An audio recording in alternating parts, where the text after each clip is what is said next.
Bonjour, je suis Isabelle Moret, je suis conseillère nationale et vice-présidente du Parti libéral radical suisse.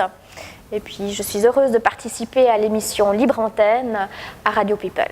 Je suis avocate conseil, c'est un titre particulier dans le canton de Vaud pour les avocats qui ne pratiquent plus le barreau, mais qui donnent des conseils ou font des expertises. C'est une formation d'avocat, j'ai été avocat au barreau, mais lorsqu'on ne veut plus plaider au civil ou au pénal, mais qu'on fait plutôt des expertises ou du conseil, eh bien dans le canton de Vaud, on peut être avocat conseil, c'est-à-dire qu'on est protégé, enfin nos clients sont protégés par notre secret professionnel comme le même secret professionnel que les avocats au barreau, mais ça veut dire qu'on ne va plus plaider devant les tribunaux, par exemple les tribunaux pénaux.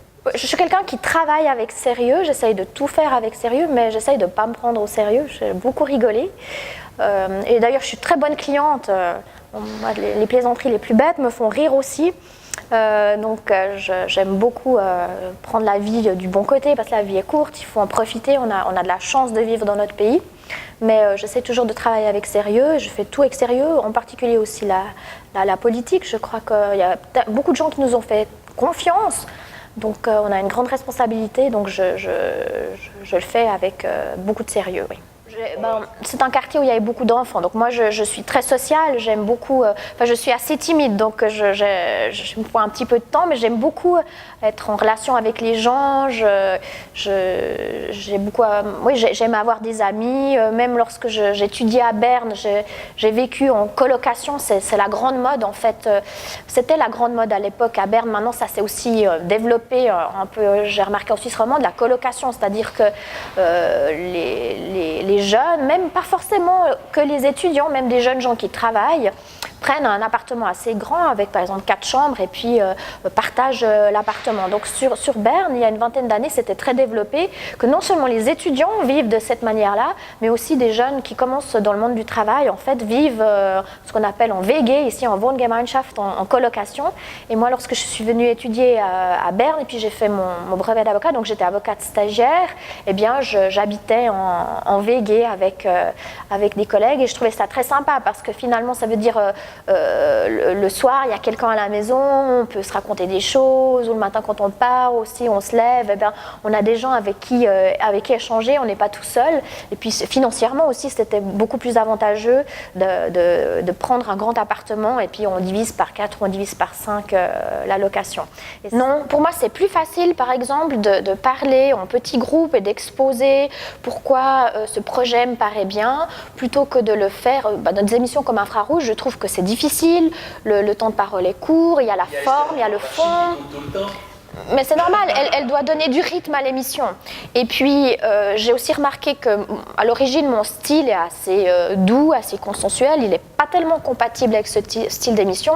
Donc, ça veut dire, si je voulais être réinvitée, avoir un petit peu de poids, faire partie surtout en tant que vice-présidente, on s'attend à ce que je représente assez fortement les idées du parti. Ça veut dire aussi que dans ma manière de m'exprimer, je dois être beaucoup plus courte, beaucoup plus punchy. Je ne peux pas donner des explications qui font 20 ans alors que comme juriste, j'adore expliquer pendant 20 ans avec tous les détails.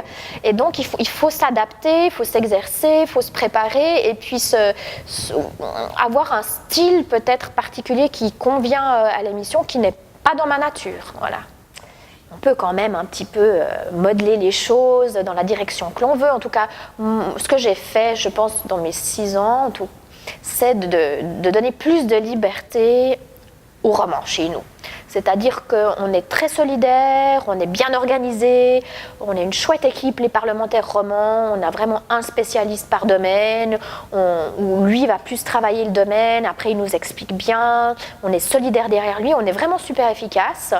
Et on n'hésite pas, lorsque sur un objet on n'est pas d'accord avec les Suisses allemands, à le dire. On l'a fait à plusieurs reprises et on l'a fait à chaque fois avec succès. On dit c'est une décision des romans et on l'explique parce que simplement En Suisse romande, on a parfois une sensibilité différente. On sait comment on est, on connaît les Suisses allemands une mentalité parfois différente, et sur certains objets, eh bien, les PLR romans ont une position qui est différente. Clairement, on est maintenant proche des votations du 18 mai sur la pédophilie. Clairement, sur cette initiative, les romans, nous étions favorables à l'initiative parce qu'on n'a pas pu obtenir le contre-projet direct que le PLR aurait voulu au Parlement. On avait un excellent projet du PLR, un contre-projet direct. Ça a échoué au Parlement. Après, il fallait choisir, êtes-vous pour ou contre l'initiative? Les romans sont pour. En majorité, les Suisses allemands sont contre. Et puis là, lorsqu'on nous pose la question, on dit, voilà, le PLR roman a une position différente. On est peut-être plus sensible à cette question-là. Voilà. C'est un très long travail. Alors, au sein du PLR, la voix romande, elle est forte.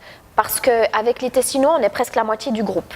Ensuite, le PLR en Suisse romande, on est en moyenne 20% au niveau fédéral, au niveau des élections fédérales, et en Suisse allemande, ils ont en moyenne 13%. Donc on est très fort en Suisse romande, on est très organisé, on a des parlementaires dynamiques, donc on est une vraie force. On peut vraiment imposer certaines choses. On a par exemple réussi à imposer au PLR de devenir plus ouvert aux questions écologiques. Clairement, ça c'était une volonté des romans. Nous, on était beaucoup plus ouverts aux questions environnementales, simplement parce que le monde évolue. J'entends ma fille, elle apprend à trier les déchets à l'école. Dans le cadre de ses cours d'environnement, eh bien, on lui explique les éoliennes, etc. Donc, c'est une évidence, cette ouverture aux questions fondamentales de l'écologie. Il n'y a pas besoin d'être écologiste pour être favorable au tri des déchets, à ce qu'on isole mieux les bâtiments, à ce qu'on économise l'électricité. Donc, c'est une évidence pour tout le monde. Et on voulait que le PLR apporte des solutions libérales en matière d'écologie, et ça c'était une volonté des romans qu'on a finalement réussi à imposer au Parti suisse, parce qu'il y a aussi quelques Suisses allemands qui se sont ralliés à la cause, et c'est devenu une volonté de faire évoluer le PLR en ce sens-là. Donc clairement on est une vraie force au sein du Parti libéral radical. Maintenant, au sein du Parlement de manière générale, on peut compter la population romande, la population suisse allemande. Il y a moins de parlementaires romans que de parlementaires suisses-allemands, et malheureusement, de plus en plus, les parlementaires suisses-allemands sont beaucoup moins sensibles à l'existence des minorités. On le voit, il y en a par exemple beaucoup moins qui comprennent le français. Plus les années passent, moins il y en a qui comprennent le français, et le pire de tout, il y en a des qui s'en fichent carrément. Ils ne comprennent pas, le parlementaire s'exprime en français, il ne prend même pas les écouteurs pour comprendre ce qui est dit, il s'en fiche. Le gars, il parle, rien à battre, c'est un francophone. Et ça, je trouve que c'est choquant.